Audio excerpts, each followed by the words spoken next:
And I was really careful. I think I made almost every meeting.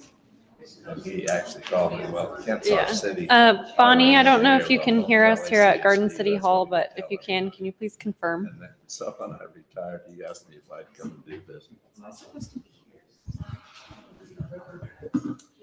All right. Well, thank you everybody for being here. Yes. This is the City of Garden City you. Planning and Zoning Commission meeting on Wednesday, October 16th, 2024. Let the record show that it's 6:30. Ms. Veal, do we have audio? Yes, and we do, video? Mr. Are we Chairman. all set? All right. You good? All right. We will now call the meeting to order. For the record, we have Commissioner Smith and Brown present with Commissioners Wild and Shepherd absent. So we will now stand for the Pledge of Allegiance. Pledge of Allegiance to the flag of the United States of America, to the republic for which it stands, one nation, under God, indivisible, with liberty and justice for all.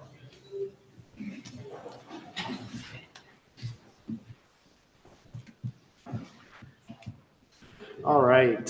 So this commission provides for a public hearing for quasi-judicial administrative land use decisions, appeals, and legislative actions specific to land use regulations.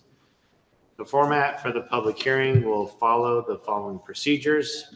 There will be a presentation by the applicant, city staff report, public testimony, rebuttal testimony from the applicant, discussion of the hearing amongst the commissioners, and then a final decision.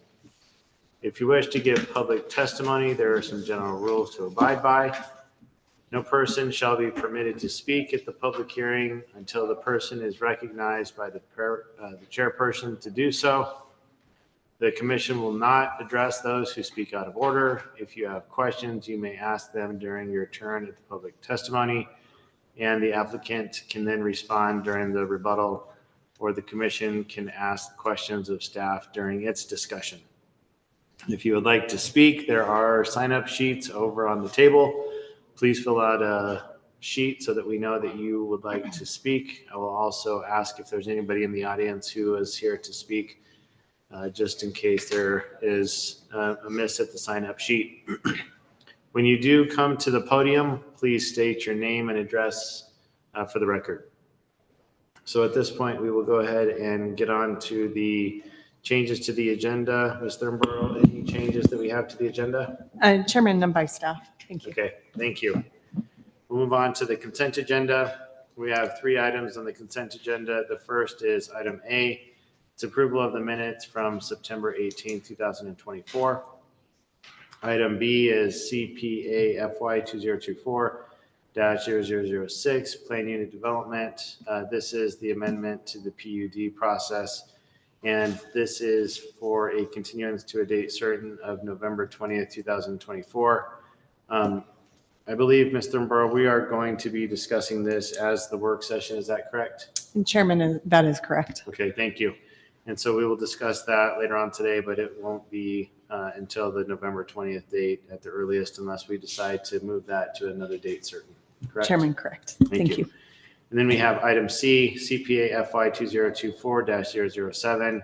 This is required improvements. This again is another amendment to clarify areas of the code and to ensure objective standards of requirements, clarity, applicability, and add a provision for proportionality and also provisions for reasonable accommodation. So this is for a continuance to a date certain of January 15, 2025.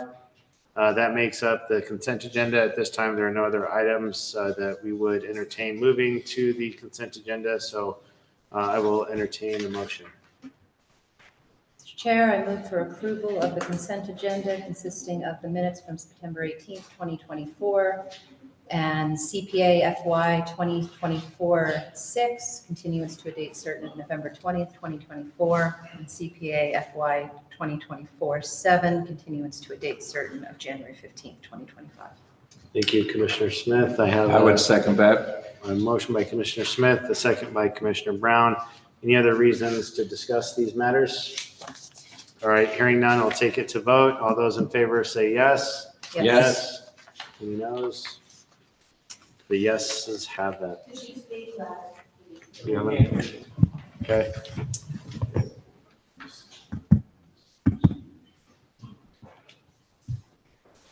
How about now?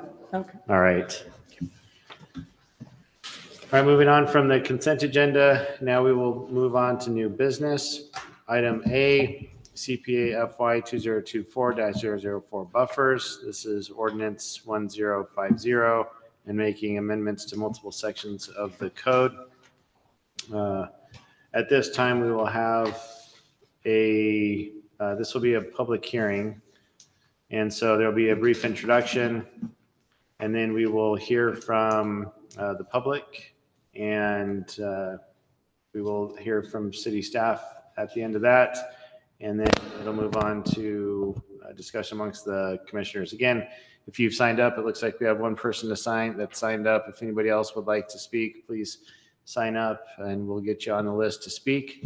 And with that, I'll turn it over to Ms. Thornborough. Chairman, thank you, and members of the commission, thank you. Just to add to what the chairman had just noted, it doesn't look like anybody's rushing over to sign up, but if you are already a part of the spokesperson's request to speak, we would request that you're deferring your testimony to the spokesperson. And with that, for the record, I am Jenna Thornborough, and in discussions of CPA fiscal year 2024 number 4, for a very short title, we're referring to this as the buffers ordinance. At the last month, there was a work session on this matter, and so the commission is somewhat, hopefully very familiar between the initial introduction, the work session, and the materials that are in the provided for the record tonight. Some of the proposed changes, the more notable changes that are identified in addressing what buffers may potentially look like in Garden City. The first item that was looked at was appropriate zoning. And setting up a framework for the potential for perhaps looking at areas of town to have additional zoning districts. This ordinance tonight would not rezone anybody's property whatsoever. That would be done should the city think that that's a good idea and the neighbors think that that's a good idea. There would be public outreach, and that would be a separate additional future process. But in looking at the R3 zoning district in particular, that runs across the city, and in different areas of the city, it's looked at differently in the comprehensive plan, as well as how we're really seeing the neighborhoods take shape, and the stated desires in public hearing and in discussions with individuals from those neighborhoods. And in looking at the mixed use zoning designation, it was the current mixed use zoning designation currently has a 10-foot maximum front yard setback. There is a potential change noted that instead of just having a maximum front yard setback, that perhaps there should be a minimum setback as well. And that was suggested to be 5 feet. And the C2 zoning district is currently very much being utilized really as a mixed use zoning district. And so this proposal does note that the C2 it proposes renaming that C2 zoning district as the mixed use commercial zoning district. And instead of in the charts found in 2B1, the districts have been broken out instead of all residential and then just a dialogue on what commercial is into the residential districts, the mixed use districts, and then the commercial districts. And instead of stating what type of dwelling units is appropriate, it states the purpose, and so which designation of the comprehensive plan that the different zoning districts could implement. There was a lot of discussion through this process regarding height restrictions, particularly in the R3 zoning district. There had been iterations of the working draft of the ordinance that included a potential of adding a height restriction into the R3 zoning district. The current proposal does not include that. For a variety of different reasons, one of which is to permit the number of housing units that are currently allowed in the R3 zoning districts. And in the staff report, there is reference to an article that helps visualize density and what 35 units per acre could look like. And the design review consultants were cautious that the maximum allowed density would, in essence, create a height restriction, but it could also limit the design characteristics and the ability for somebody to be a little bit more creative if they were trying to eke something out and have only flat roofs, for example. The design review consultants had also made a recommendation to be included that the mixed use districts truly be maintained as mixed use districts. And so they had requested that there was, I guess, kind of one of the sticks versus a carrot, requiring that mixed use be maintained. However, this board did not want that it be overly burdensome or potentially arbitrary. And so there is the requirement that those could be waived upon a successful obtainment of a conditional use permit or planned unit development. Outdoor lighting was looked at.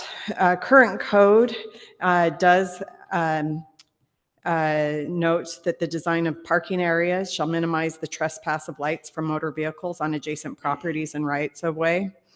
And there's been additional language added to reduce light trespass that's not vehicularly oriented. So from buildings, et cetera, any other, a light post on site, et cetera.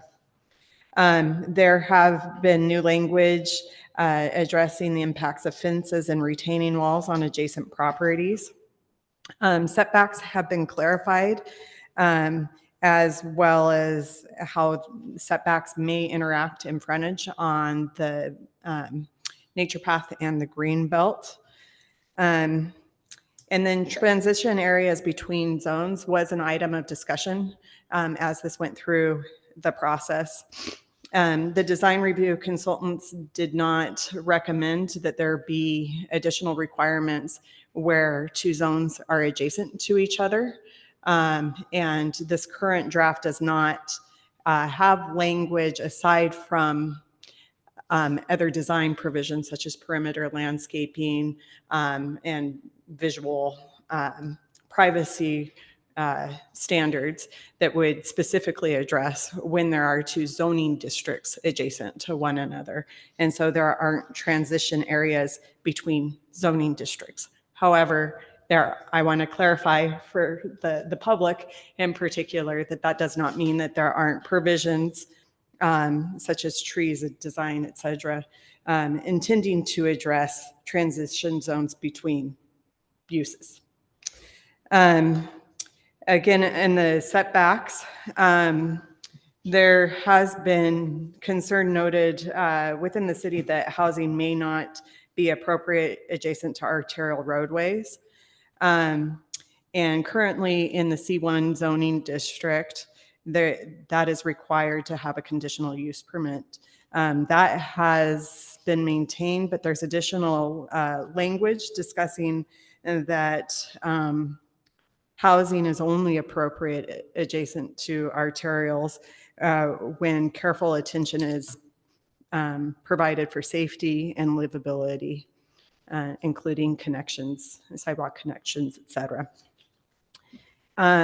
There are some provisions that have been added or increased regarding privacy. One such provision is that higher structures will be required to have higher trees planted in the required perimeter landscape. And so taller trees would provide more of a visual barrier for the taller structures. And it is noted in written testimony that you have received today via email and as well as in front of you all tonight, that does not apply to R3. It applies to R1 and R2. And I was trying to remember what the reasoning was for that tonight to give you an answer to that. And in all honesty, I do not remember. And certainly that could potentially be added as an R3 restriction as well. Noise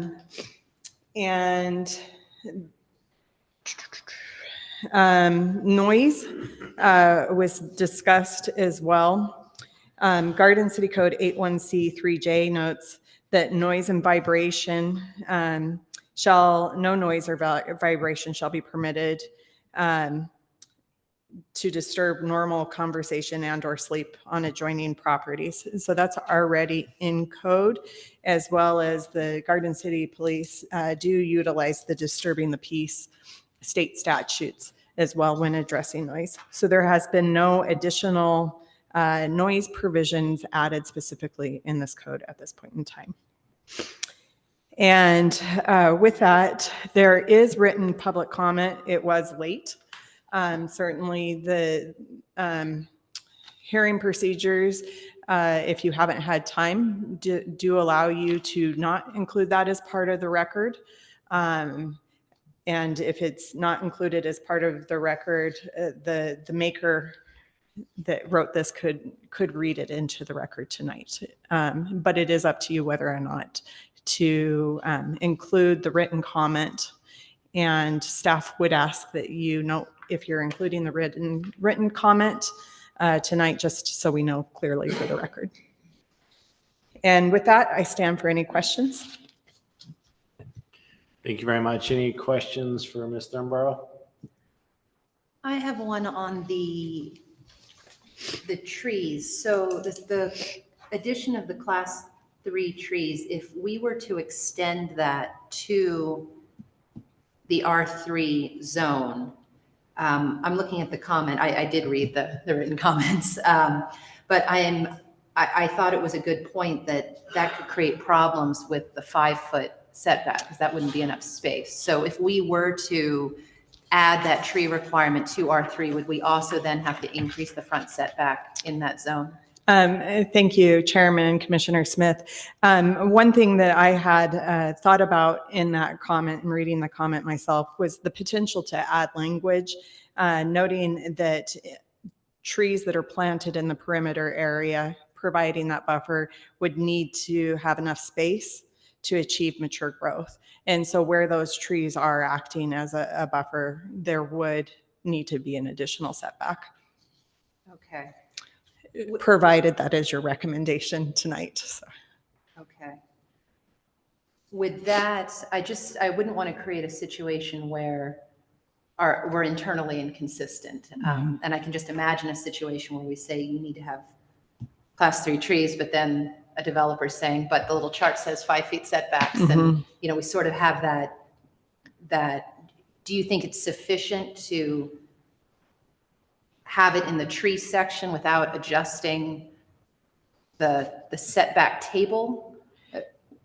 Chairman Commissioner Smith, I think that it could be drafted in such a way where in the tree section, it could state that setbacks may need to be adjusted to allow for mature growth. But there are other areas where perhaps the setback would not need to have those trees. Maybe it is a windowless area or not needing to provide that additional privacy standard. Thank you. Thank you. Commissioner Smith. Excuse me. So Commissioner Smith, one idea in that vein could be using an asterisk like they had before potentially, just to make a note to refer to the other back. section. And then perhaps just for the record, it sounds like Commissioner Smith has read the testimony that was provided via email. I have as well. Commissioner Brown, have you? Yes, I have. Are all the commissioners good with adding it to the record at this time? I would, in fact, I might have, we need to make a decision because it impacts on whether I ask her some questions right now. So my recommendation is that we allow it to be part of the record. I'm in agreement as well. So all three of us are in agreement that it be added to the record. So Then that will prompt a comment, not so much as a question. All right. The item that's going to be introduced in there that will be as part of this submission, having to do with fences and retaining walls. I happen to have, because of experience and training, a bit of expertise with regard to the question of mitigating sound. And I've spoken to Jenna about this, and how I will put my contribution and comments, most likely, I think they should wait until after we've heard the presentation of what is exactly presented in regard to this. And then I may want to introduce that as part or at the same time that she is introducing her responses to the other items. okay. Okay. Yep. We'll definitely. And if we're able to do that, then it doesn't necessitate any question right now of Jenna. Okay. Thank you, Commissioner Brown. Any other questions at this point? All right. Thank you, Ms. Thornborough. Thank you. Appreciate it. So we will move on to the public testimony at this point. We do have a representative that's here to speak on behalf of River's Edge, Ms. Carver Herbert, correct? All right. So you've requested 15 minutes to speak on behalf of River's Edge. So I will turn it over to you at this point. Thank you very much.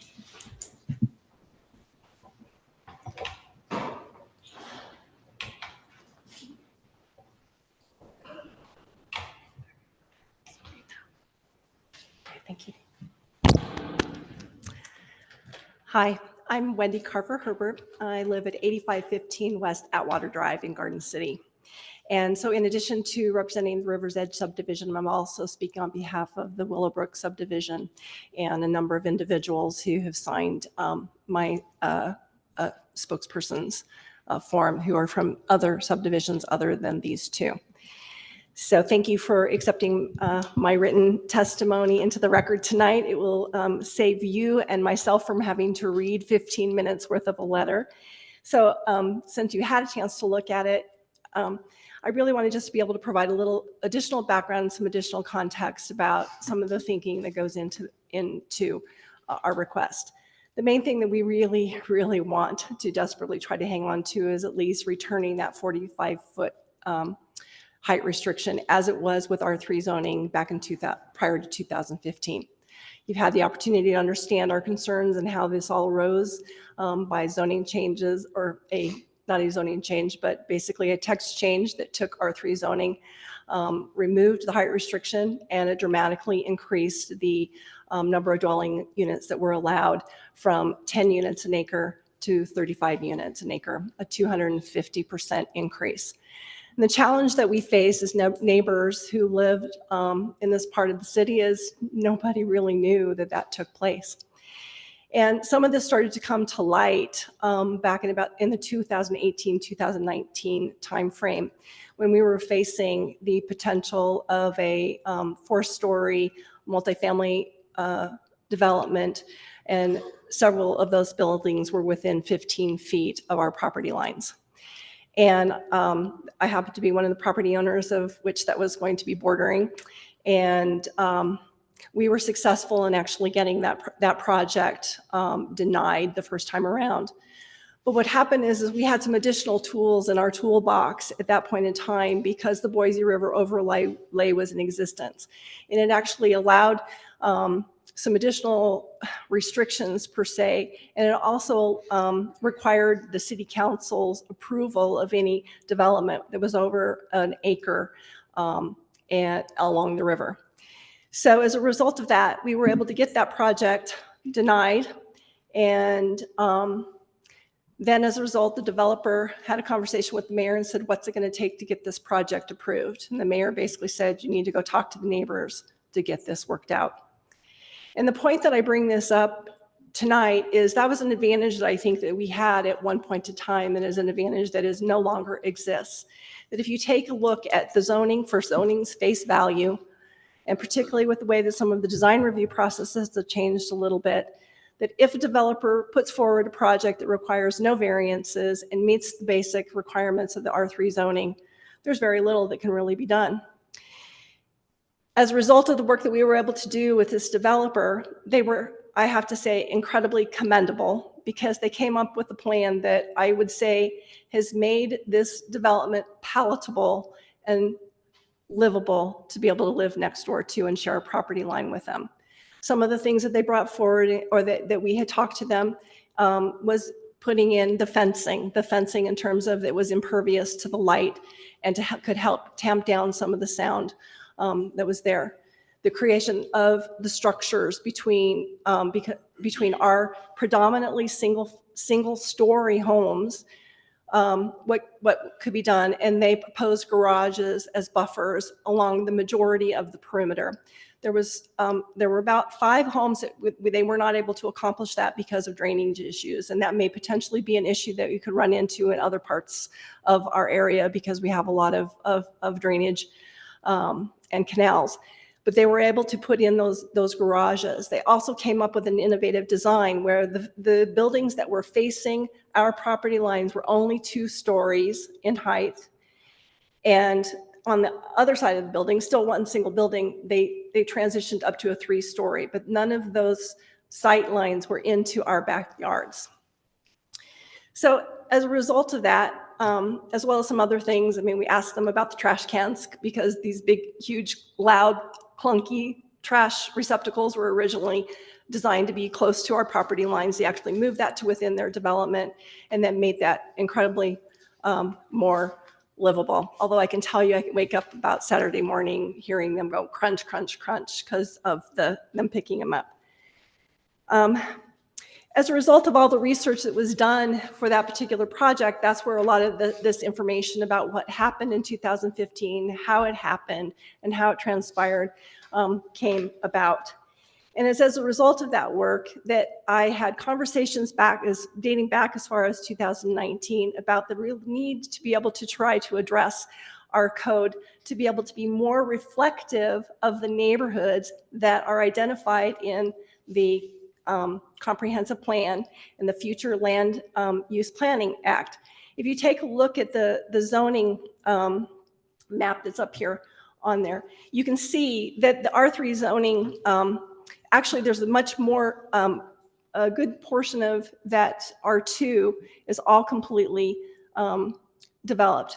A good portion of that R3 is all completely developed. There are certain potentials for infill development that potentially could be coming into our neighborhood, and we're significantly concerned about any risk, particularly for those adjacent neighbors, but for our neighborhood as a whole. We would like to make sure that whatever is developed is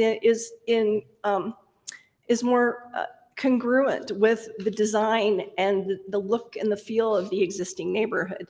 Our neighborhoods are very far, years and years, 20, 30, 50 years from ever potentially having to be redeveloped. And that's why we looked at this opportunity with the buffers ordinance to be able to provide feedback. We're very appreciative of the staff to try to take into consideration the feedback that we have provided them. I attended the work session last month and heard the conversation around perhaps a discomfort with putting the 45-foot height restriction back in.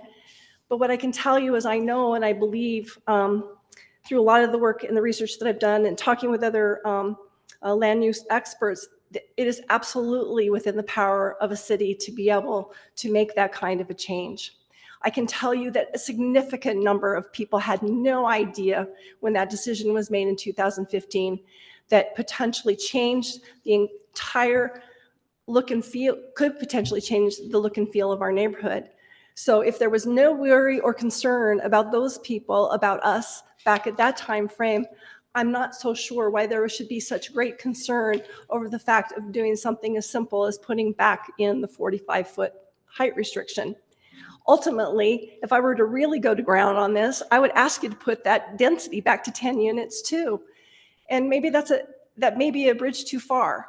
I know I can tell you that for some of my neighbors, it absolutely is something that they may want to be able to fight for, but I'm trying to represent a broader portion of our neighborhood. I'd also like to be able to point out that the R3 zone portion of the city across the river, on the north side of the river, there's a good portion of that all of that was all single-family homes that were developed. In fact, I believe 3 of our city council members live in those neighborhoods in single-family homes, and there happen to be a couple of infill lots within those neighborhoods as well. So I would ask for your consideration, your serious consideration to be able to put back in that 45 feet. If you're open to entertaining the concept of the 10 units, I absolutely would love to be able to see that as well.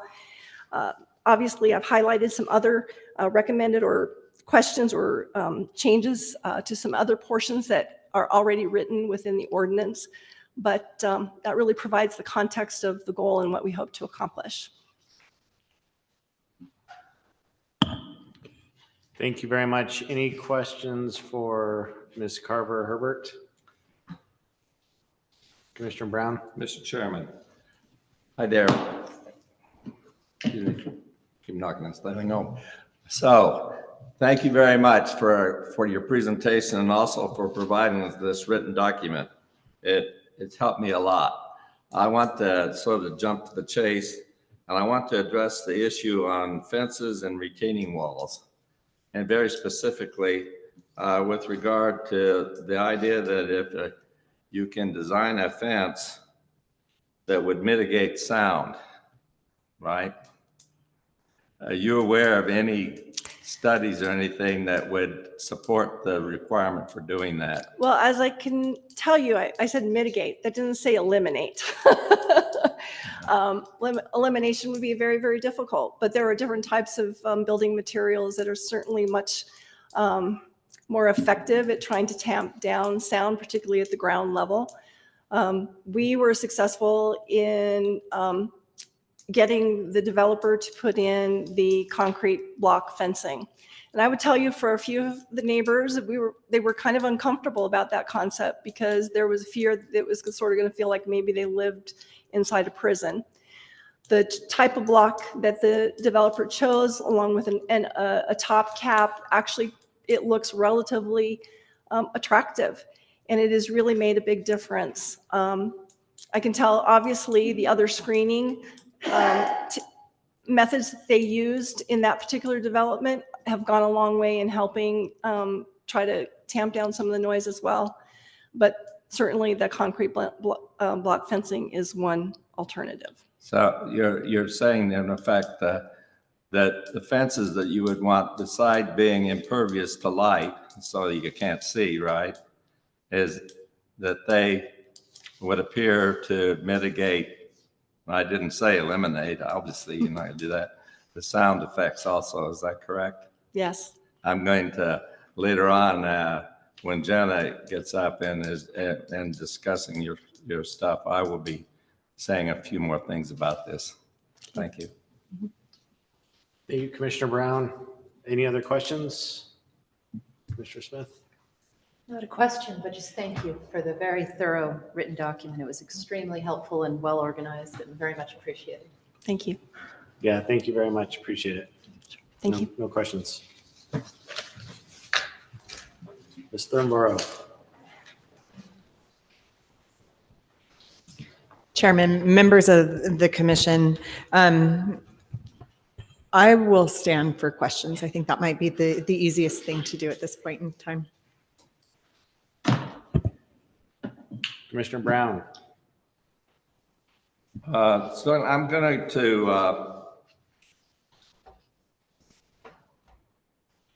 to take them in the order that they're in this document that Ms. Carver Herbert provided for us. Is that all right?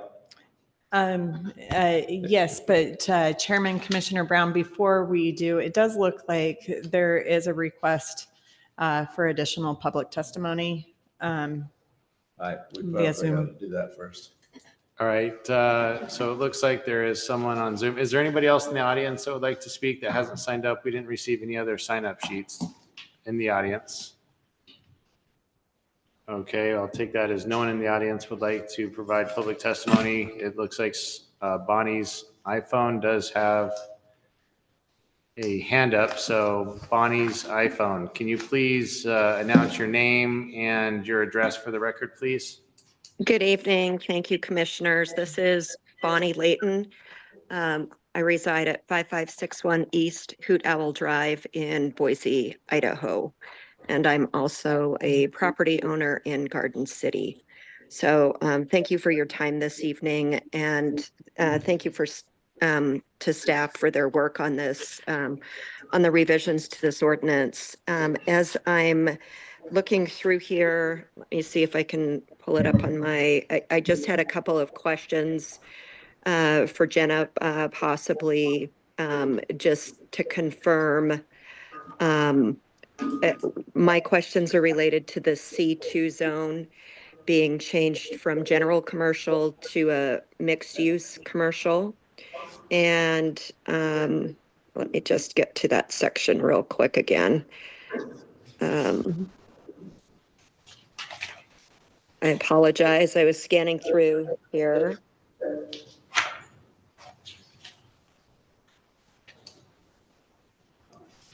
So, and I think I heard this correctly, so that if certain developments don't meet numbers 1 and 2 in section 7A, that there is another avenue to pursue a conditional use permit or a planned unit development. I think I'm reading that correctly.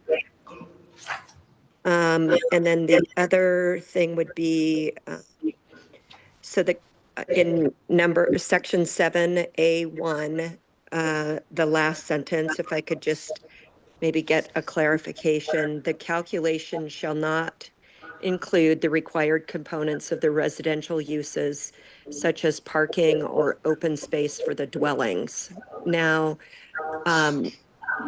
if there is, I guess in the code, and Jenna, maybe you can correct me if I'm wrong, there's a certain amount of square footage per dwelling unit that needs to be open space, or there's like, if there's balconies, they need to be a certain amount. If there's ground level open space that's available to the public, I'm kind of thinking about, well, one example would be at Casino Beach. There's that sort of open plaza at the end of 34th.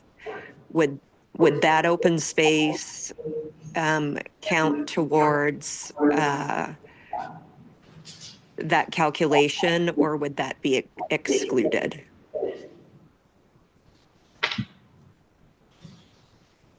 I hope I made sense. Yeah, so Jenna, I don't know if you want to engage in answering the questions right now or just answer the questions during your time testifying.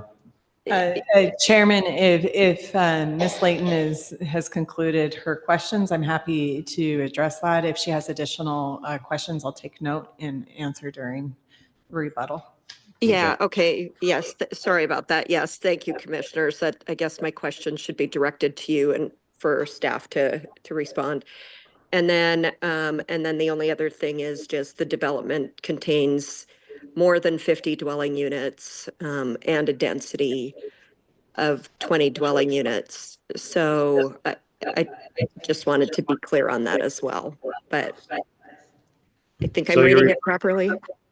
Yeah, and just to make sure that I'm clear, so you're referring to section 7, page 12, and is That's your correct. question as what is your question in regards to that section? So in regards to section 7A1, I guess it's a two-part question. So the litmus test would be when a development contains more than 50 dwelling units, and a density greater than 20 units per acre. Then at least 30% of the square footage of the structures is dedicated to non-residential uses. So I just want to be clear, what happens if you're under 50 units, but you have a higher density? To me, it doesn't read and or, which is fine, but I just want to be clear that that's the intent.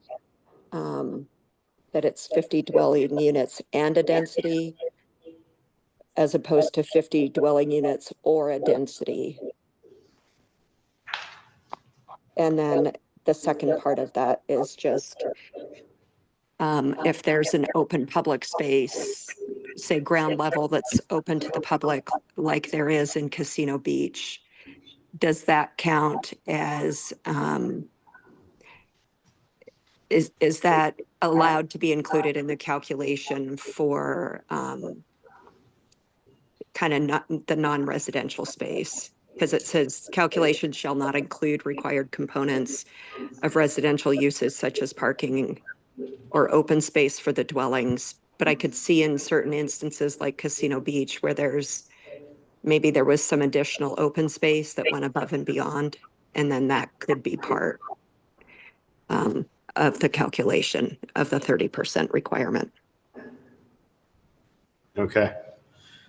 All right, well, I hope I made sense. yeah, I think that I'm understanding where you're coming from, and it looks like Jenna is nodding her head in agreement. So how about any other questions that you have regarding the ordinance change? No, that's everything I had. Thank you for your time. Any other questions for Bonnie's iPhone? No. Okay. Thank you. Thank you. Anybody else? There's another person on Zoom, just making sure that we're capturing everybody. So at this time, if you would like to provide public testimony, please raise your hand, indicate somehow that you'd like to. All right, I don't see any other indication on Zoom. And just one last time, anybody in the audience? All right, well, at this time, we'll turn it over to Jenna. Thank you, Jenna. Thank you, Chairman. To address Ms. Layton's questions, as drafted currently, it is an and so it would, as drafted, there would need to be at least 50 dwelling units with at least a 20 dwelling unit per acre density or greater to trigger this provision. And the 30% right now, staff would suggest that in front of or open space, it could state or private open space to address the private open space required of dwelling units. And so often we see those such as like balconies.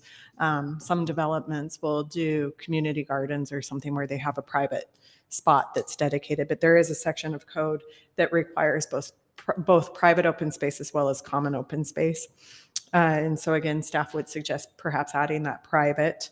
And then correct, staff is reading that to remove the parking from that calculation of the structure, and whether or not that it would be allowed to use open space to meet that. Right now it just says structure, and so the commission could certainly recommend that 30% of the site, if that would be intentional, be dedicated to non-residential uses instead of the structure. The intent there is to have that mix of uses and allowing for the mix of use to remain. Thank you. Ms. Thornborough, just to make sure that I'm clear as well. So let's say that there is an applicant that is looking to have the parking be included. Does 7A3 cover that so that there could be additional consideration or other sorts of consideration that may fall outside of that strict criteria? Chairman, that is correct. If, for example, if somebody comes in and says, I really want a strictly commercial development, or I want to utilize the parking, or whatever might fall outside of these provisions, they could come and make their case through the conditional use permit or plan unit to development project, how that would be appropriate. Okay, thank you. Thank you. And then, Ms. Thornborough, you've heard other comments. And was there any other questions that Ms. Slayton had that weren't addressed by that? Did you have any other notes? I do know that she had noted concern about the ground floor. And as drafted, this would not be limited to the ground floor requirement as previously drafted. And then hopefully otherwise that has addressed her concerns, or at least responded to her concerns. I don't know if it's addressed her concerns. Nope. You got a thumb up. Thank you. Would you like to provide any other testimony before we start asking you questions? One other item that's kind of been discussed to throw out for discussion for the commission is the different densities that are proposed in code right now, where the R2 is limited to 6 units per acre, but the R3 is limited at 35 units per acre. And so there's a bit of an area where certainly the R3 doesn't have to meet to achieve that, but there is an area where there's a much lower density, and then truly starting to get into that more middle ground. And as this is drafted, that there's not an additional range that is proposed. And as a note, in an anecdotal note, that you've seen as over your tenure in the last 4 or 5 years, the densities that Garden City is seeing outside of, maybe a single family home that's a one-off, but subdivisions, most subdivisions that we're seeing tend to be in the higher teens to 20 units per dwelling units per acre right now. A lot of the townhomes that you're seeing be developed, particularly on the east end, and some of the multifamily developments that we've seen. We have one that is about 100 units per acre, and so we're certainly seeing a range of higher densities that are projects that are coming through the city right now. Again, most of that is on the east side of town, but there is that kind of an area where there's a little bit of a jump that's not strictly addressed within the proposed zoning districts.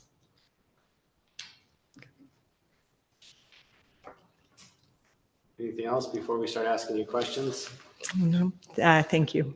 I think that's all I can think of. All right, thank you. Commissioner Brown. All right, thank you, Mr. Chairman. And as I said, I think so we can all follow along, I would like to follow the order in which the items are listed in this mission from Wendy Carver Herbert, because it's pretty much what they have presented is what we're going to have to resolve and talk about. And that provides me a good outline, and we can follow along. And I think it would help Jenna and her following along. So the first item has to do with this density issue, and I would have had a question on that, but I think Jenna has already addressed that question, so I won't ask one on that unless Commissioner Smith wanted some more discussion from Jenna on the density issue.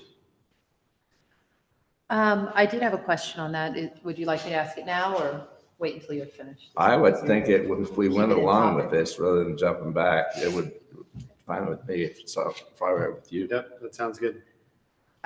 Jenna, I was looking at the comprehensive plan and I was just wondering, do you recall how we got to 35? Chairman, Commissioner Smith, no, I don't. I do not remember how 35 came about. Became the number. Mhm. And then the 14, the minimum. So let's see, that's I was just looking up TOD. That's the transit-oriented development and the commercial nodes. Could you just tell me a little bit more about just practically when that minimum applies? Chairman, Commissioner Smith, and so the minimum applies currently under current code when in a TOD. And that comes about really as planning literature says, that's the bare minimum that you need to start implementing something that could be transit supportive. And there is a mechanism for individuals, and we've seen it come through this body, perhaps that are in that TOD node that are requesting a lower density. And so there is a mechanism to request that not be applied. And what does the minimum to create, you said something cool sounding, what is transit? What did you say? Transit development node. So in the comprehensive plan, there are circles that are a quarter mile, which is what a standard typical person is willing to walk to a transit station or to catch the bus.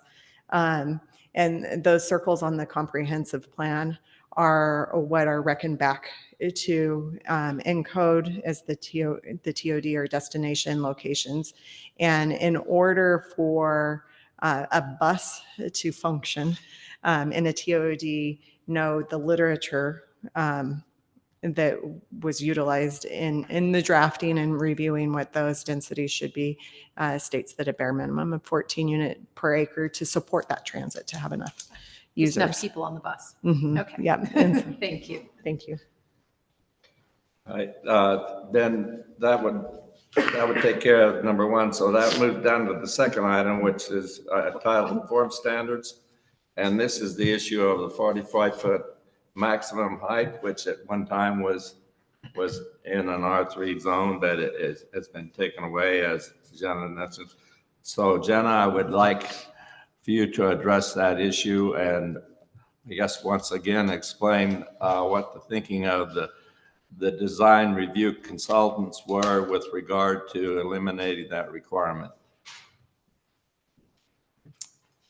Chairman, Commissioner Brown, I might take just a quick second in addressing that a little bit better.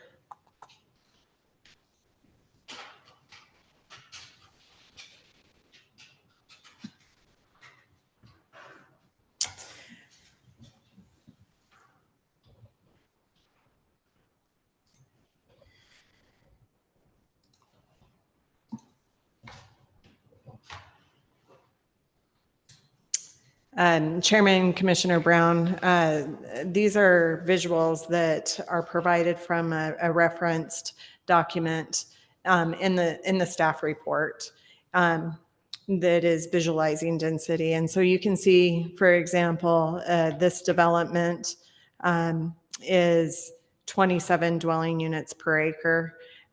They're within 30-foot height limit.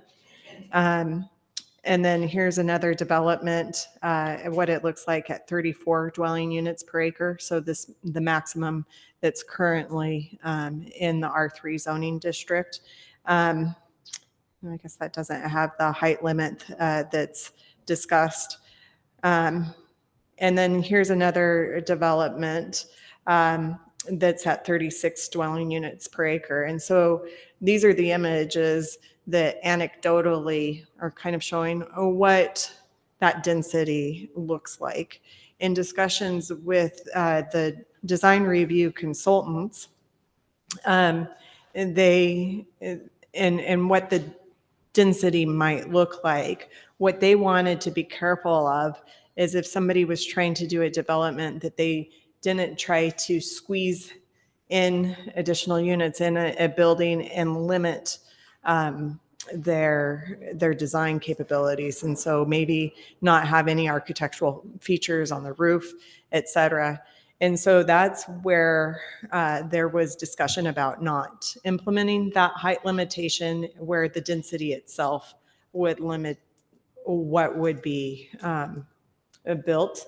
However, I guess there is always the option that somebody could go straight up and then leave the rest of the property to other to parking and landscaping, et cetera.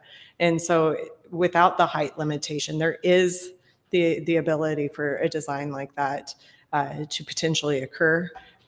But in essence, these that are shown in the staff report in general is what 35 units per acre would look like when developed. Does that answer your question? Yeah, it does. Thank you. Thank you.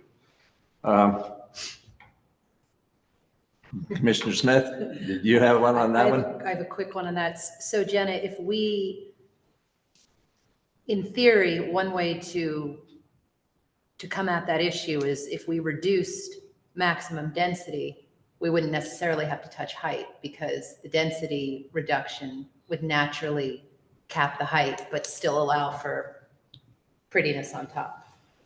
Chairman and Commissioner Smith, yes, in theory. However, I do want to note that I have seen a 4-story single family, I believe it's 4-story single family residence that was recently constructed in Garden City. So it's not always the case. Okay. But yes, in theory, the density would Control the height. control the height at some level. So, and just for clarification, it could, but it wouldn't necessarily, because you could theoretically have 6 units stacked creating a tower. And so it would technically still fall under like an R2 density, but it would be well over 50, 60 feet at that point. And R3, I mean R3. So, no, I mean, Oh. so theoretically you could build 6 units in an R2 that would be straight 60 feet, just straight up, right? Right. So the density wouldn't necessarily can be the controlling factor. I wouldn't think. It would be the height restrictions that would ultimately affect that. Does that make sense, Jenna? I'm using R2 as an example. Chairman, yes, I do. I do understand what you're saying. Just for the record, though, I would like to clarify that there is a 35-foot height restriction in R2. Right. So, thank you. Thank you. We're not changing that. Commissioner Brown. All right, Mr. Chairman, thank you. Now I'm going to ask the indulgence of both the people that are here and in my 2 fellow commissioners. On the third one, the third item has to do with A4, A3, fences and retaining walls. And the specific part that I want to address first is the second part of this. With the first part of it has to do with fencing impervious to light penetration for vehicles that are entering and leaving a multifamily unit. I understand, and we heard Ms. Herbert, she talked about really what the desirability were for solid walls. But the second part of it, before we address that issue of light, I want to talk about the language saying add fencing that helps mitigate sound when multifamily commercial is adjacent to low, medium density neighborhoods. So that happens to be an area I have a little bit of expertise in. And so let me explain that. And I will also provide some documents here.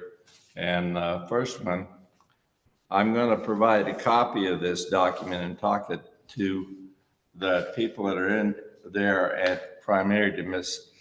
Herbert. If she would have somebody, they can have that document.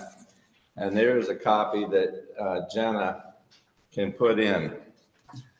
So let me and this is a little bit out of ordinary, but there aren't many people that have had this particular experience.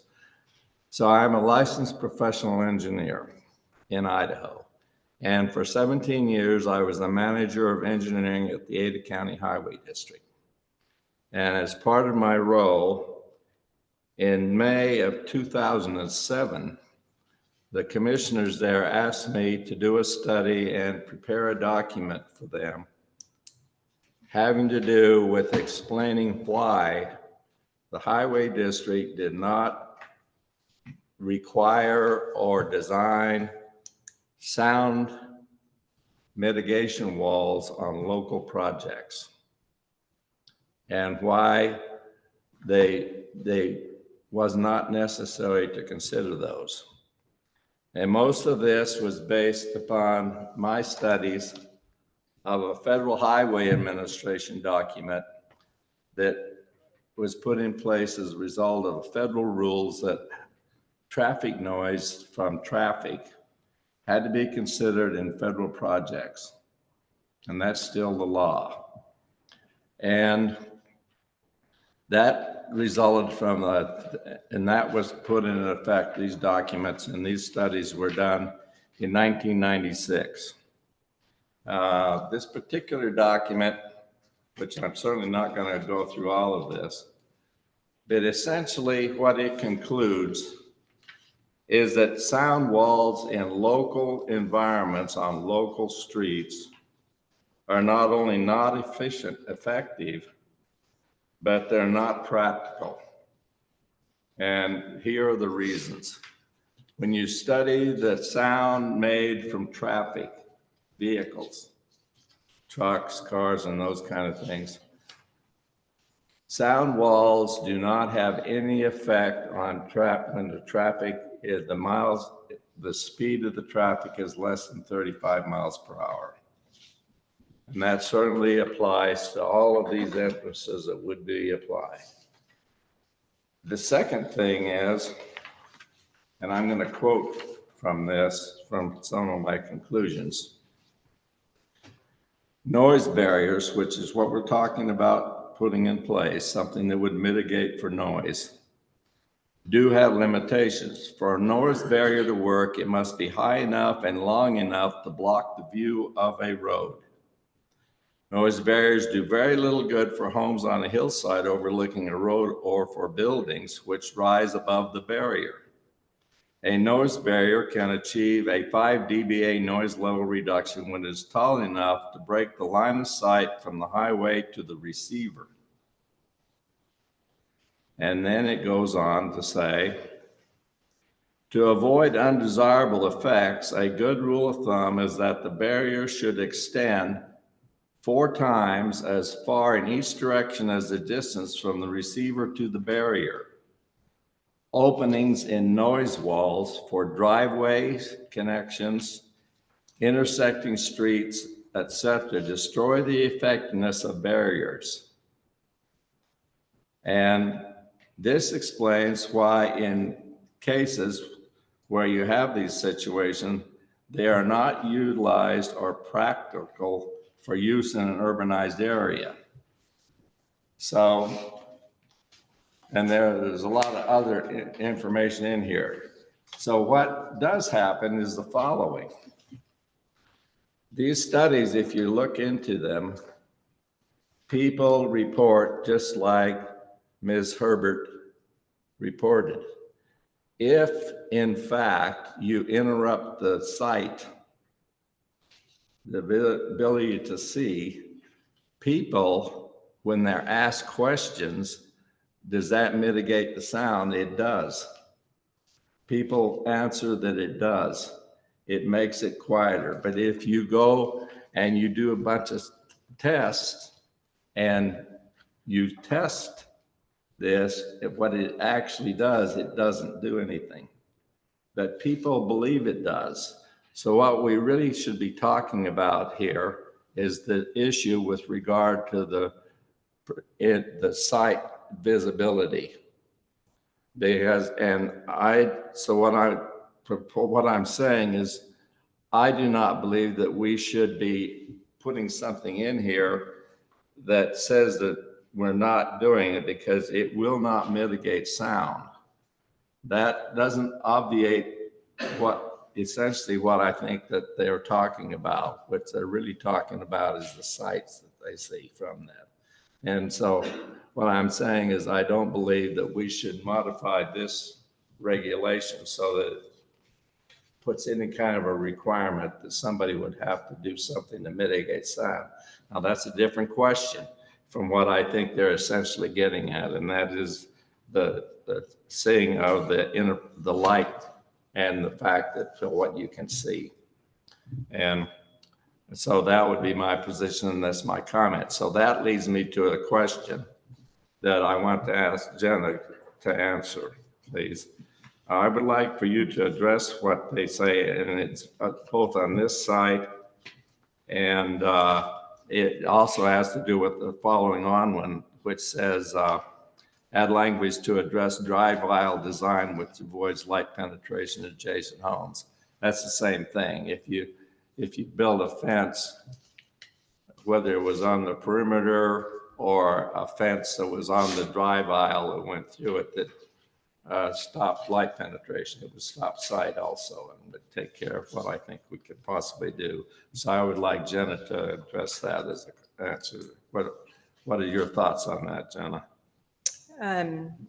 Chairman, Commissioner Brown, as noted, current Garden City Code does include provisions for parking areas that preclude light trespass or minimize light trespass, and that's 84D36C. And then the proposed ordinance also deals with outdoor lighting in general, where it states lighting shall be located to limit the trespass into adjacent residential properties or onto the greenbelt or nature path. Ways to mitigate light trespass include but are not limited to. And then there's a number of items listed, such as cutoff type luminaries, lights on a sensor, maximum light, and perhaps there could be an additional provisions or solid walls to help provide ideas for those that are developing and ways that they can limit light if they want to utilize a solid wall as a way to limit light trespass on the neighbors. But staff thinks that at least vehicular light trespass is addressed through the parking ordinance, at least at some level, and the additional suggestions for code amendments under 84A for outdoor lighting may address that. Again, it does not address noise per se, and particularly to your point, there's not anything drafted beyond what's already in code.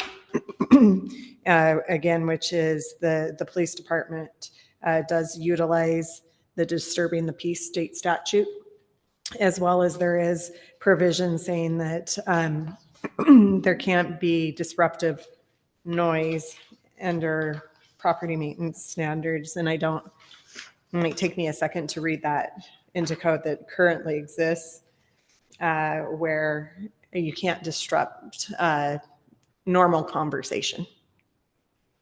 I understand. Thank you. Thank you.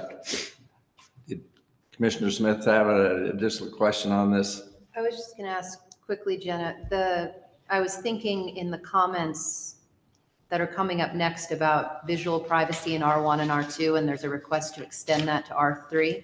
If we were to do that, and I was just looking on page 17 about the language in visual privacy, it talks about how you can add increased setbacks, preventing views. Could we just add a provision there that says the design should try to limit light interference, or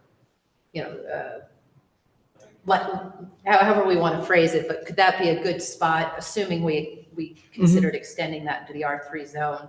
Could that be a place that we could address lighting issues? Chairman, Commissioner Smith, certainly it could read something along the lines, measures to include visual and light privacy, or wordsmith it somewhat. Thank you. Commissioner Brown. That, I think that took care of our discussion. I didn't have anything further on with regard to the light issues and other that are down here in visual privacy. I think we've sort of addressed that. Which brings us to the item on trash receptacles.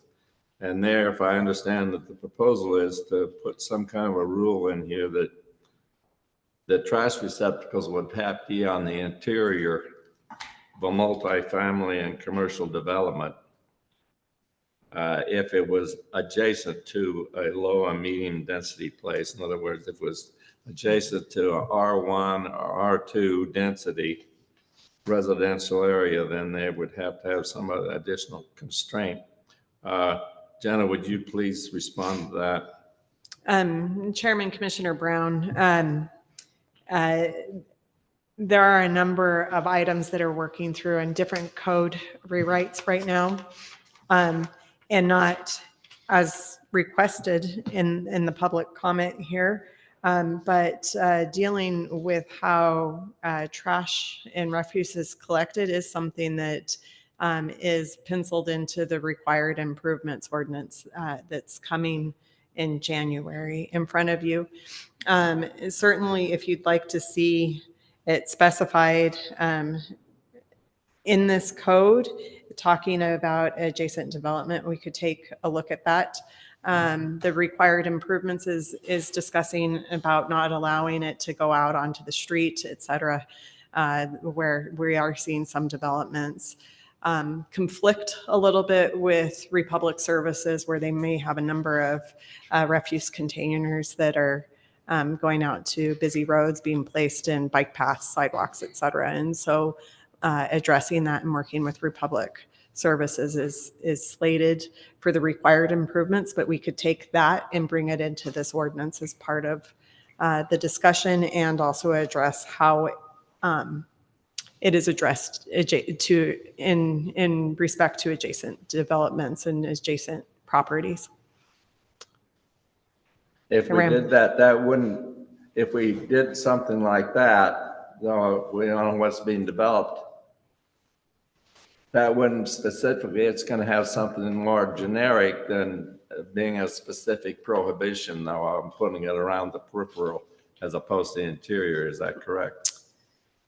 Right now, the desire would be to limit outside of this discussion, the identified need for refuse outside of the public comment tonight is looking at having refuse where there's multiple units interior to the development, or in such a way where it's not creating external detriment in the public realm, on the public right of way. Either in that ordinance or in this ordinance, we could pull that in and address how it interacts to reduce detriments to adjacent properties as well. Okay, Commissioner Smith. Nothing. Thank you, Commissioner Brown. And that brings us to the tree issue. So that's a straight up question. What are your thoughts on putting some additional restraints or conditions with regard to the areas where you had class 3 trees of additional setbacks being required?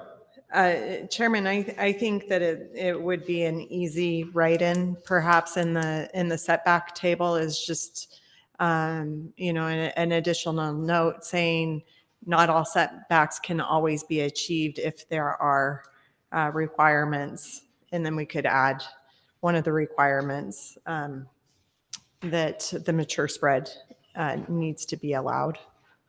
And I think that could be an easy right to make sure that it's adjusted appropriately. If it was written properly, it wouldn't require you necessarily to change the entire 5-foot setback area, but sort of have thing like a bulb out maybe. Mm-hmm. Is that correct? Yes, certainly I could foresee where you could have a building come up and then jut around the area to allow for a tree or any variety of ways that somebody might design that. Thank you. That's all the question I got. You're all set? Any further questions? Thank you, Mr. Chair. Jenna, I just have a quick question on the setbacks. So R2 and R3 were both at 20, and then we're dropping to 15 and 5. The 5 seems like a pretty big drop in a front setback. Can you talk a little bit about the thought process on kind of such a severe reduction? And Chairman, Commissioner Smith, and then that is older code, an existing code. I don't know that there's a lot that I can offer except for my thoughts of where it probably came from. I think in more traditional, lower density residential neighborhoods, you do see a larger setback, a larger front yard, whereas things become more urban or more dense or more commercial, you see that the structures come closer and closer to that sidewalk area. We haven't looked at straight design right now. And what that might look like. I've thought that perhaps they actually need to increase again to allow for patios and that public realm to go back into the commercial areas as well, instead of having the buildings straight up at the street. You could account for larger sidewalks and larger patios, et cetera. But that is not a topic that we have taken off just yet. As we go through these code rewrites. But that is my conjecture of why I think that code does that currently. Okay. Is that something, so dovetailing with the height maximums? So it sounds like, as was originally recommended by staff before it was taken out, you were considering putting the maximum back in, but only for R3 zone properties in low and medium density neighborhoods. Could we do the same thing with setbacks, where that drop to 5 is the setback, but then we have a higher setback in R3 zone properties in low and medium density neighborhoods? Could we arrange it that way, or are we essentially creating another zone? Certainly, I think we'd want to look at that, and remembering where some of those R3s are located on that eastern side of town. Potentially, if we have a 20-foot setback, all of a sudden that might take a lot of the developable property that would be utilized. You certainly could recommend that. We may want to look at properties to see what that would do. On the east end of town, the properties are deep. They tend to be 100 by 300 foot lots between 50th and 37th Street, roughly. Okay. So okay, I think you answered my question. Thank you. Thank you. Any other questions, Commissioner Brown? No, I have no more questions. Commissioner Smith? No. None? Thank you, Mr. Chair. All right. Thank you very much, Ms. Thank you. Thornborough. So with that, we'll go ahead and close the public hearing, and we will now take this matter before the commission for discussion. And on this, we are a recommending body to the city council. So when we make the motion, we will be making a recommendation, and of course, council will be the decision maker on this. So open it up for discussion. There's a lot to discuss, it sounds like, on these items that have been brought before us today. So put it up with Commissioner Brown. All right, thank you, Mr. Chairman. I'm very much in favor of overall recommending approval of what's been written. I think there's been a lot of hard work done here, I think, and don't get me wrong, I'm not saying I value the input that's been put in from the public and everybody. And some of the things that we've brought up, I think we'll probably do. But for the most part, I'm really, really pleased with what the staff has put together as a result of this. So we might as well cut to the chase and follow sort of in the same sequence. So my thinking with regard to that is, first of all, with regard to the possibility of going back to 10 dwelling units per acre, I think that is contrary to what we're working for trying to do in these areas. We have been working for a long time, especially in areas like what we're talking about, over there along Glenwood and those kind of places that are close proximity to transportation-oriented development nodes and those kind of things. We've been supporting increasing in density. And short of doing something that Jenna alluded to, having some intermediate thing between R2 and R3, you're always going to have this problem of the interface. How wide and all our developments are almost totally infill developments. So we're going to have, and you can look at that, our comprehensive plan map and see where we have these. We do have R1, R2 areas where they're right next to an R3 area. So what I'm saying is, I think that we should leave it like it is as being rewritten, which results in a density in some areas. It's next to an area that is relatively, well, it's by definition medium density. You are going to have a lot more dwelling units, certainly more than 10. So I'm not in favor of doing that. Same sort of applies. I think we've gone to a lot of trouble to try and get variety and architectural innovation going on the developments that we've approved. And so I am in favor of what was recommended by the design review consultant with regard to the 45 minimum height. I see that as being a reasonable thing, especially when you look at the pictures that Donna provided to us of what 35 unit density, what they look like and what they could look like if you just went and said, well, let's put it back at 45 feet. Then you are going to result, I think, in a whole bunch of flat looking buildings that are not architecturally interesting. So I'm not in favor of changing that back to the 45 feet. With regard to the fencing, I'm sympathetic to the idea of having certain areas where you want to make it so that the fencing, it makes it so they're not being impeded on by light and those kind of things.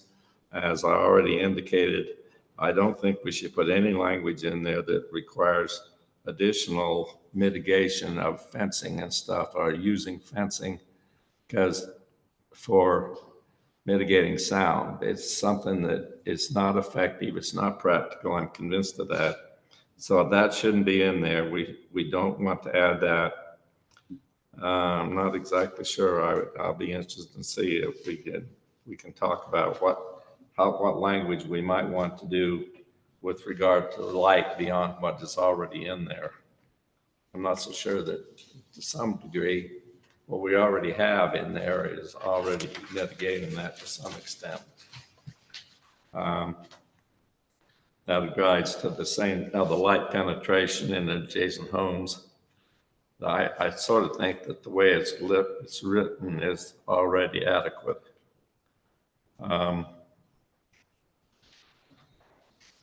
I think Commissioner Smith will probably want to address that a little bit.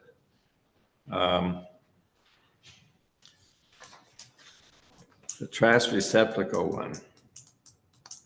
I think Jenna might have a good idea. Maybe we could And well, we'll probably want her to repeat what could be added and taken off of from what we're already looking at. Some kind of language that would, we could put in there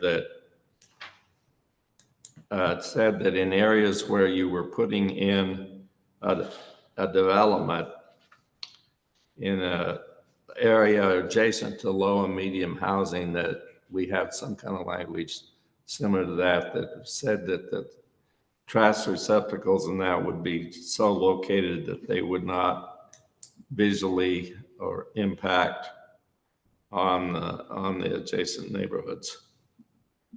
And that gets us to the trees. I think what has been suggested would work fine. Where we would put some kind of wording in there that accommodated for the fact that when they had to put a class 3 tree in there, that some kind of modification of the 5-foot setback would be allowed. Now, regard to the other setback issue, though, the genuine 5-foot from the front setback, I'm pretty much in favor of leaving like it says. Just to be clear, so you're in favor of the rewrite to 5 versus the 20? That was the change? No, I'm not. So you would prefer it to be at 20? No. What's in it right now is 5, right? No. Chairman and members of the commission, just as a point of clarification, where there's the strike through on the 15 and 20, there is a follow-up provision that's being discussed that's not intended to be a modification, but just clarified later in the text. And so currently that 20, where it's just a /20, is intended for garages. And then you'll see that later in the text that it's still requiring the 20-foot setbacks for the garage, as well as the 15-foot is also addressed later on in the text. And I just wanted to make sure that that was clear when looking at it's not intended to remove it. It's just taking it out of the table and putting it clearer in the text below.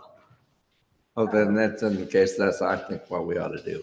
We ought to leave it the way it's worded now. We shouldn't change it. Okay. Okay? Anything else, Commissioner Brown? That's enough. Mr. Smith? So if I remember our conversation correctly from last time, in our work session on this, and we talked about this 45-foot height provision that was originally in this rewrite.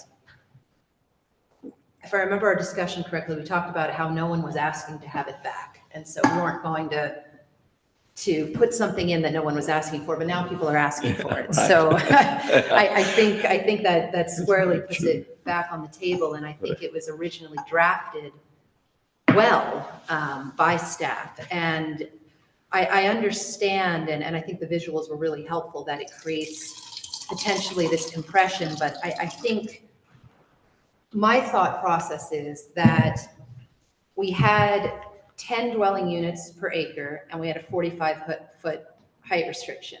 Then we increase it to 35 and we go, well, gosh, now it's really squishy. So we better get rid of that 45-foot height requirement. So the only reason the height requirement or the height maximum is creating flat, ugly buildings is because we increase the dwelling units for the zone. So it sort of feels like we created the problem that then we're now complaining about. So I guess in my mind, and I know we're simply a recommending body on this, but I would like to see the 45-foot height maximum reinstated, and then I'd like to see a compatible reduction in the dwelling units per acre. I don't think we necessarily have to drop back down to 10, perhaps the teens, the 20s, the kind of development we're seeing. Whatever makes sense with that height maximum to prevent the flat buildings and those problems. I think those two go together and they need to be compatible. So I'm not sure we can really address the height maximum without also addressing the density. So that's my thought on height and density. I think I think it makes sense, and I don't think I heard too much concern from Jenna on the visual privacy considerations, including the R3 zone into that paragraph, so that those same considerations apply to the R3 zone. I don't see how that would restrict development or cause issues, and I think visual privacy is equally concerning in R3 as it is in R1 and R2.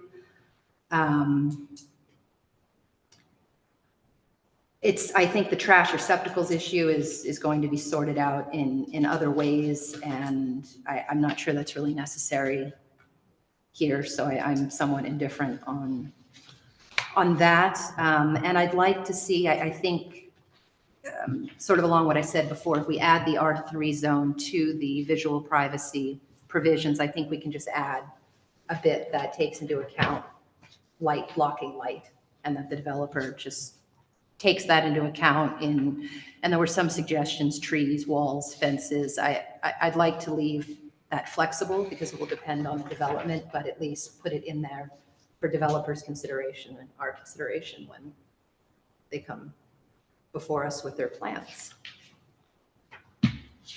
Those are my thoughts. Thank you, Commissioner Smith. So a couple of thoughts specifically regarding what you had said for the density and the height. So as far as the height goes, it looked like, based on what Ms. Thornborough showed us, is that you can accommodate high density on the 35 dwelling units per acre based on what we saw in the staff report that would allow for a shortened height. So it looked like there was around 35 feet in height structures that were at around 36 dwelling units per acre. So where I'm at with the density is, if we're going to mess with density, I would almost recommend that there's another density unit that's called out that would bridge the gap. So from 6 to 14, and then look at potentially a rezone for that new area rather than modifying the current density at 35. Are you following me? I think I am. So for example, on the staff report, page 6, it looks like we have 36 dwelling units per acre net, and those are relatively, 2 or 3 story buildings. So it seems like you can get the density that we currently have in the R3 even if we were to cap it at 45 feet. So I could. What about the squishiness and the flat roofs?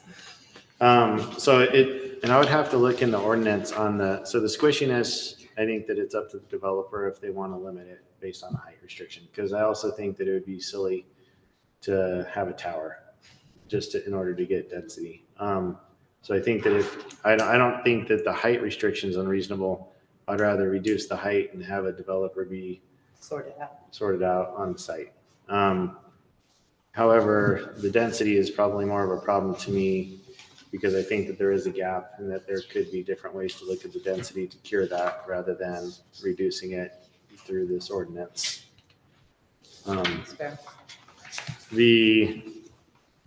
Excuse me, Mr. Chairman, then you're suggesting we leave it the way it's written right now at 35 and not put a height limitation on it? So what I'm saying is I would not be in favor of changing the density for our, make sure I'm saying it right. Yeah, R3. Yeah. If there was a modification to density, then I would say add instead of low to medium, do a low medium where you go 6 to 14. And then look at potentially a rezone in areas that should have the lower density. But I'm not saying that we suggest that. I'm just saying so if we're looking at the density right now for R3, I would not be in favor of changing it. In other words, you're saying leave it as it's written in the document we have right now. Is that Correct. Yeah. I'm in agreement. That there's a better way to fix it. I agree with that. I agree too. What about the height? The height, I would be okay with limiting the height to 45 feet, because what staff has shown in the staff report is that you can get the density and it looks attractive. Now, I see what you're also saying is that you're gonna cap it as opposed to letting someone come up with a more strategic Right. way of design. So I don't know that I'm completely resolved on that, but I'm ready to discuss it some more. So let's, as far as the impervious lighting and the sound, I agree with you on the sound. I don't know that I'm prepared to fall one way or another on the zoning for the privacy. I would go with the rest of the commissioners. I would have a problem with trying to prescribe specifically how to either eliminate or mitigate light when there's so many different ways to interpret drives, because technically a hammerhead is a drive.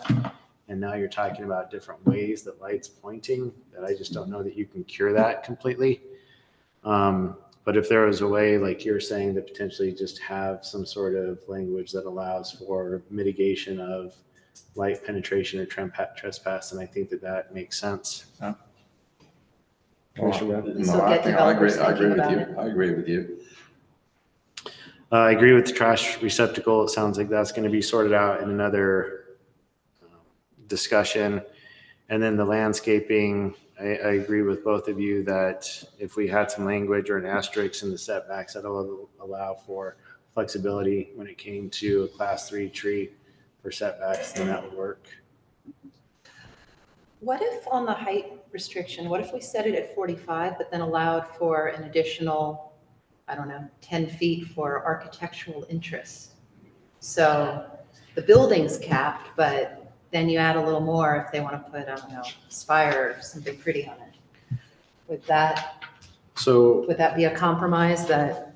So I think that there is a section in code that does differentiate between livable spaces and then other types of. I seem to recall that too. I think it has the word spire in it. I seem to recall.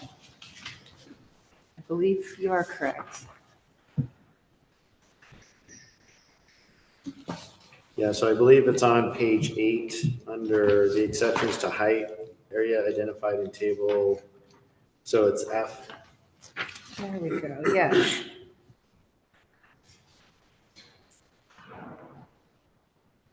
So it looks like that would already be built in. So they wouldn't have to build a flat building.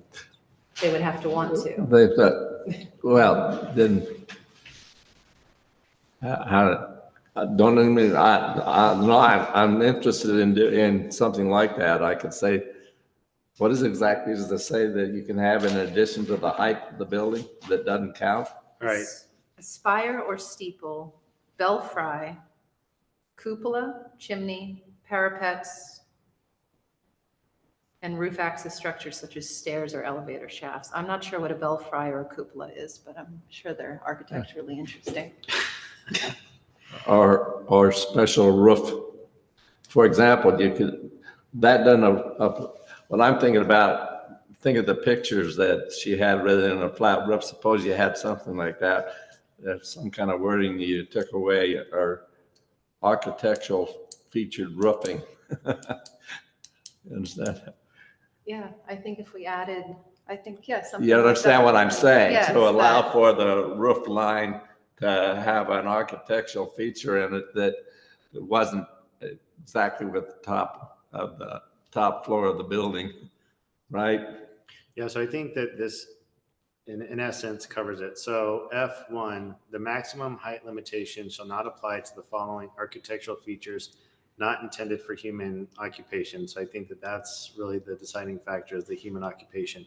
So spire, steeple, belfry, cupola, chimney, parapets needed to conceal mechanical equipment, and roof access structures such as stairs or elevator shafts. Okay, yeah, that, something like that. We just leave it like that, and you could put your 45 limit in there.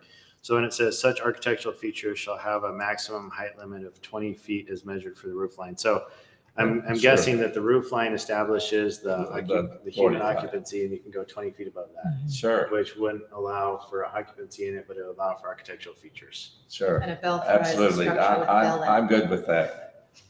Okay, So if I'm just going back to what I'm hearing you say, to make sure that I'm understanding, is that you would be okay with the 45-foot sure, limit with that limitation, absolutely.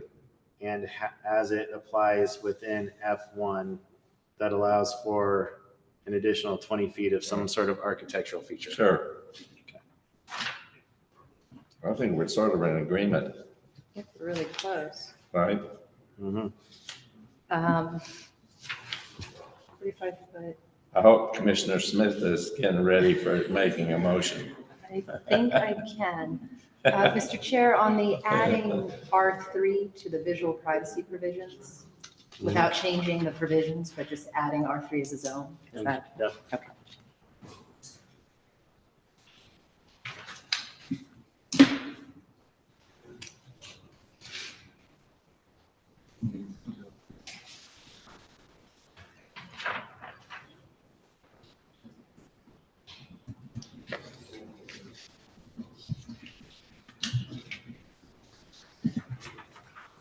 All right. Any other discussions? I don't have anything more. All right, sounds like we're ready for a motion if there is one to be heard. Mr. Chair, Commissioner Smith? I recommend that I move that we recommend approval of CPA FY 2024-0004, the buffer ordinance, with the following adjustments: that staff reinstate the 45-foot maximum height for R3 zones as was originally drafted by them, that in the relevant sections regarding visual privacy that's currently limited to the R1 and R2 zones, that we add the R3 zone as well.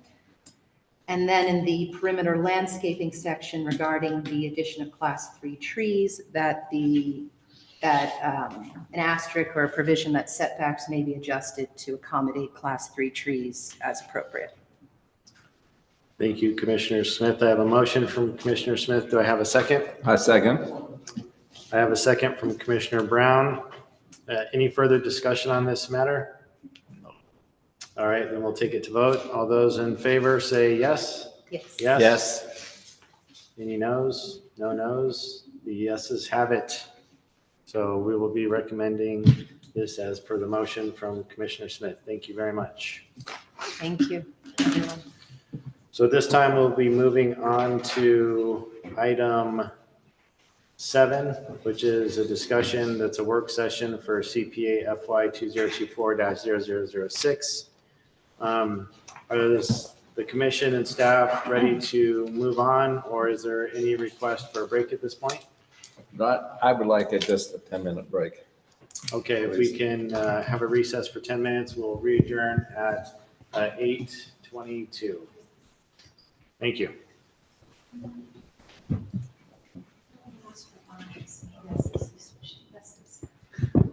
Keep getting messed up on the whole aye versus no, or yay versus no. Eyes have it. Ayes have it. I gotta figure that out. That one keeps messing with me, 'cause I don't know, like, my transition's really horrible when it goes to like yeses, ayes, and no's, and no one's saying no's, so like there's no no's. So no, you will, yes, no, and yes is half it. That's, well, you're lucky you don't have a list. I'll let the record. There's no one physically in the audience. We do have some folks that are online, and we're going to go ahead and get started. All the commissioners back. It's 8:17. And then just for consideration of the other commissioners, and maybe just a question on order, if this work session were to be handled like the last, we could take it as the matter where we provide our comments to Jenna, within the next 2 weeks, if we agree on a date, and then Jenna can then take those, provide those in an updated version, and then at the next meeting, have a work session similar to what we did on buffers, and then have the public hearing in December so that we can get all the comments and then give all the commissioners some time to provide you with our comments as well. So don't know if it's acceptable to other commissioners, but I would propose that potentially, and perhaps that might frame the discussion from Jenna a little bit differently as well. I really like that idea. Good idea. More effective. Works for me. Thank you. I like it as well. It makes it a much better product at the end of the day, I feel, when we do it that way. All right, thank you. Thank you. Did you want to review it at all tonight, or would you prefer just to meet one-on-one and provide materials, and then we'll have a work session next time? From my perspective, if you just want to give just a quick overview of the intent and just what you've heard and maybe just some high level, and then we can look through the potential changes and then read the staff report and then get you any of those questions or comments that we have. Okay. Thank you, Chairman and members of the commission. As a really high level, plan unit development in particular is one of those areas of code that I would think that this board feels is broken a little bit. In particular, we see every single subdivision come in as a plan unit development, and that's because of the common drive, lack of 0-foot setbacks for townhomes, and those are the two big ones, and sometimes the arrangement of open space and the requirements related to open space. And then once you get to the plan unit development, then it gets really clunky because we have that housing requirement. And as we've seen, and you had advice from the city attorney go out, I think it was today, maybe it was yesterday, it doesn't say that you can't deviate from the plan unit development provisions in and of itself at all. And so cleaning up what requires a plan unit development and making those provisions something that's just in code. And actually what we addressed tonight has the setbacks, but this does have the common drive and common open space. The design review committee also looked at housing and said, if we want a variety of housing in Garden City, why don't we just incorporate that into the code?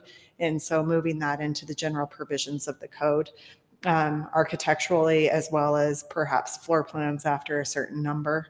They didn't try to take the same language or didn't suggest the same language of having cottages and multifamily and all of that. It's just a different needs to provide. And then the initial look at the code that was looked at with design review really kind of used Boise's as a starting point. That they wanted to see some more very objective ways of getting to deviations. And so they wanted staff to suss out what deviations could look like instead of just saying natural resources or whatnot. They wanted some examples. And so staff has tried to provide examples, and then they wanted it to be easy to achieve. So they said, pick some. And if you want to do affordable housing and additional open space or whatever, then you could achieve the plan unit development. The idea is perhaps to add some of the more subjective things that we deal with. For example, affordable housing is aspirational in Idaho in some regards, in that you can't require it. And so perhaps those aspirational goals that may be harder to strictly regulate towards are the ideas that are as drafted intended to be as part of the plan unit development. If you want that changed, that might be a bigger lift. If you know that right now, please let me know so I can start trying to scratch my head on how to do that. I think those are the big ticket items. Thank you. Any questions for Ms. Thornborough? I don't have any question, but I have a comment. Mr. Brown? I want to thank Jenna for taking two big thorns in our you-know-whats out here and comment on it.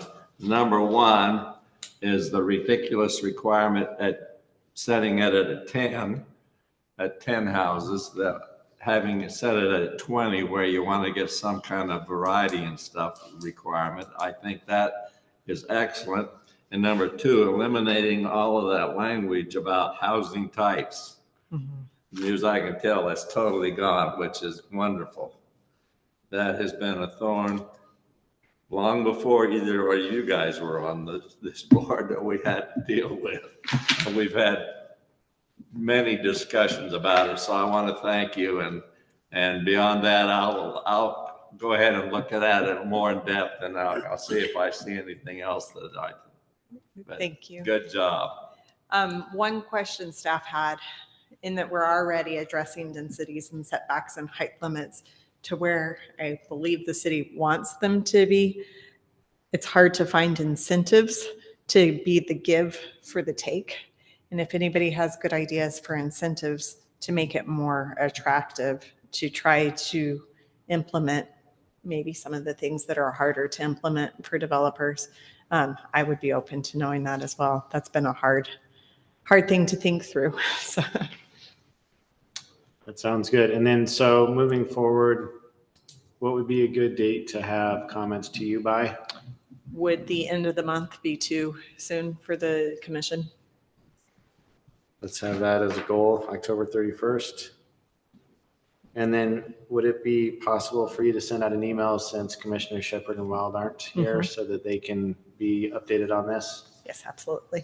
And then since we are going to be having the work session in November and then potentially the public hearing in December, do we need to have a motion adjusting that, since we have in the consent agenda? Chairman, that would be great to take care of it now, so we don't have to do it next month. But Okay, so we'd be looking for a motion to move those dates. So are we moving, so right now it's a date certain to It's the November date. November 20th. So are we moving to December? We'll put the work session in November, but what would the December date be? December 18th. yes, it is December 18th. That would be the hearing, correct? Yes. Works for me. Mr. Chair, I move that we remove CPA FY 2024-0006 Plan Unit Development from the consent agenda, so that we can amend it to a continuance to a date certain of November 20th, 2024 for a work session, followed by a continuance to a date certain of December 18th, 2024 for the public hearing. I would second. I have a motion and a second. Any further discussion on this matter? Hearing none, we'll take it to vote. All those in favor say aye. Aye. Any of those opposed say no. The ayes have it. All right, with that, we'll be adjourned. Thank Way you to very go. much.